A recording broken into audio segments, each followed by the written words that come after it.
नानासाहेब शेळके यांना मी बाबासाहेबांच्या अवलादीला विनंती करतो, कृपया मला थोडं सहकार्य करावं. भाषण पाणी लावून करू का बिन पाण्याचं करू? थोडं बोलत जा. तुमची काय इच्छा आहे? आवडते कसं, पाण्याचं का बिन पाण्याचं? पाणी लावून करू.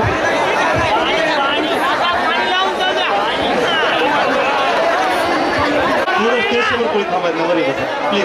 समजू दादा, वरे बसा एकदम वरे. कर लात मारेगी दुनिया. गुलाम गुलाम बनकर जियोगे तो कुत्ता समझकर लात मारेगी दुनिया. अबे रंडी बनकर जियोगे तो यूज कर कर फेंक देगी दुनिया. अबे एक बार हिम टाइगर बनके तो देख, शेर समझकर सलाम ठोकेंगे. हे असं भीम टायगर सेंटर माझ्या अवकाळी पावसासारखं असतं. झिमझिम झिमझिम नसते, बरोबर आहे ना? याला अवकाळी पाऊस म्हणतात. ते कोणता डायलॉग ते आता माझी सगळं पिक्चर काय आता माझी आता माझी आता माझी आता माझी इमानदारीच्या सांगतो, ही सर्व पब्लिक बघितल्यानंतर अट्रॉसिटी रद्द करणारे काय म्हणतील माहित आहे? आता माझी सटकली नाही, आता माझी फाटली.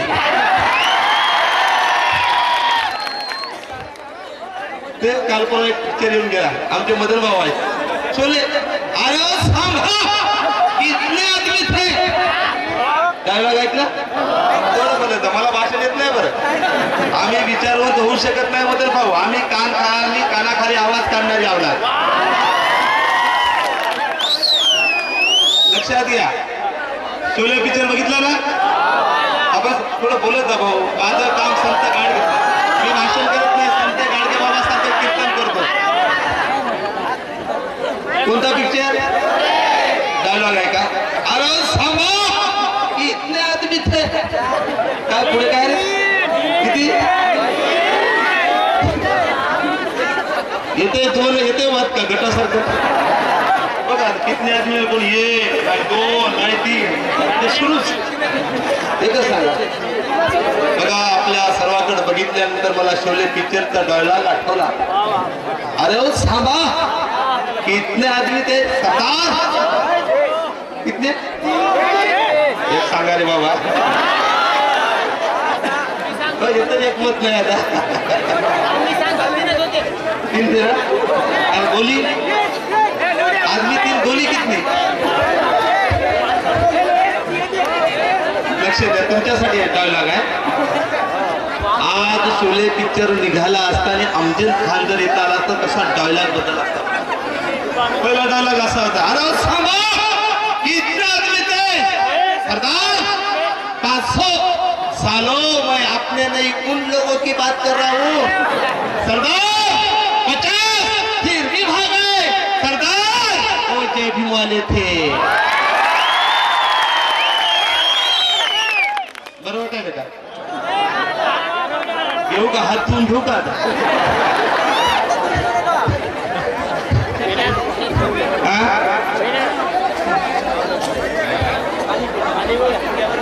बदला अट्रॉसिटी बदला. अट्रॉसिटी बदलणाऱ्याला इमानदारीच्या सांगतो बाबा. हे बाबासाहेबांच्या अवलाद साधा आपल्या गर्लफ्रेंडचा फोन नंबर बदलू देत नाही. ते अट्रॉसिटी बदलू देतील का? खरं सांगा, देतील अट्रॉसिटी बदलू? त्याला इथं नारा त्यांनी परत रिपीट करतो. ताईने तो नारा दिला. वातावरण गरम करूया आपण. ओके, आपण दोनदा जय भीम जय भीम म्हणायचं. बाबासाहेबांच्या लेखीने सुद्धा जय जय जय जय जय भीम. अरे जय जय जय जय जय भीम.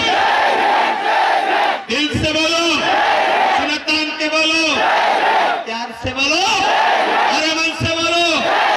हम सब, अरे हम सब छत्रपती शिवाजी महाराजांचा, डॉक्टर बाबासाहेब आंबेडकरांचा, अण्णाभाऊ साठेंचा, आसाराम बापूंचा.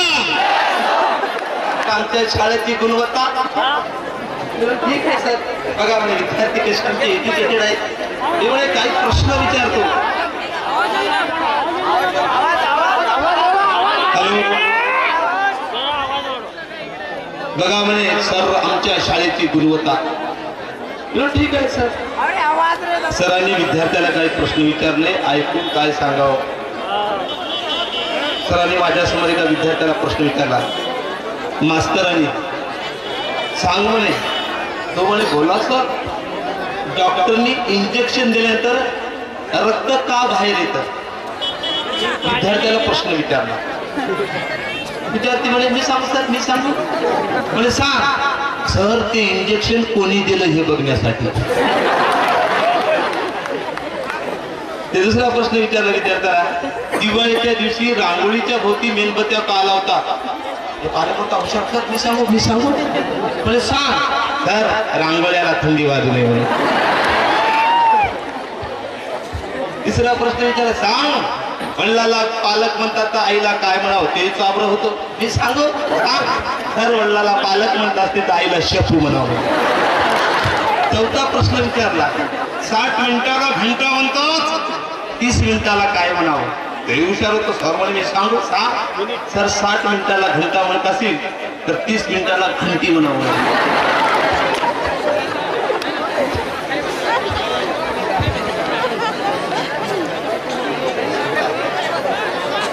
लक्ष द्या. मी काय फार जास्त बोलणार नाही आणि विद्वान नाही. आपण सर्वांनी लक्षात घ्यावं.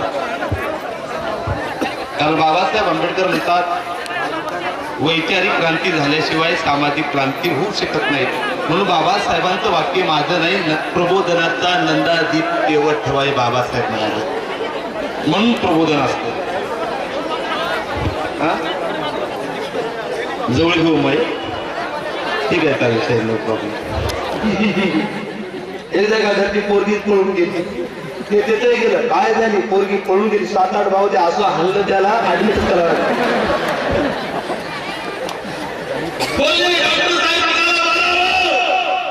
पोरगी आमची झाली. लेकरू आमचं. डॉक्टर म्हणतात लवकर सांगा दोन्ही मरतील. उरावर दगड ठेवून, हृदयावर दगड ठेवून आई आणि बापाने निर्णय घेतला.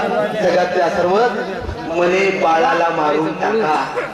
अहो बाळाचा काय दोष होता. त्या बाळाला वाटत नव्हतं जग बघावं. त्याचं कारण एवढं जगातल्या प्रत्येक माणसाला माहित आहे.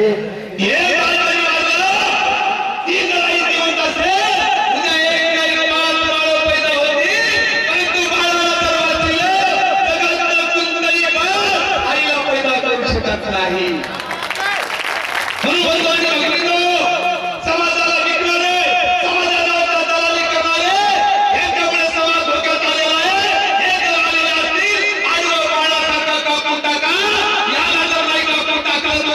समाज जिवंत राहणार नाही. आणि उद्या एक नेता नाही 100 नेते पैसा करतील. ही या समाजात ताकद आहे. आपण सर्वांनी लक्षात घ्यावं. आणि समाजावर अत्याचार होत असेल तर बाबासाहेबांचा निर्णय करून आपण सर्वांनी भारतीय संविधान वाचवण्यासाठी आज हैदराबाद वाचवण्यासाठी आपण सर्वांनी एक व्हावं एवढी विनंती करतो. आणि परत एकदा मी सर्वांचं अभिनंदन करतो की आपण एवढ्या कंडिशन मध्ये रात्री पडायला आवाज यावा एवढ्या शांततेने भाषण ऐकलात. त्याबद्दल मी आपल्या सर्वांचे आभार मानतो.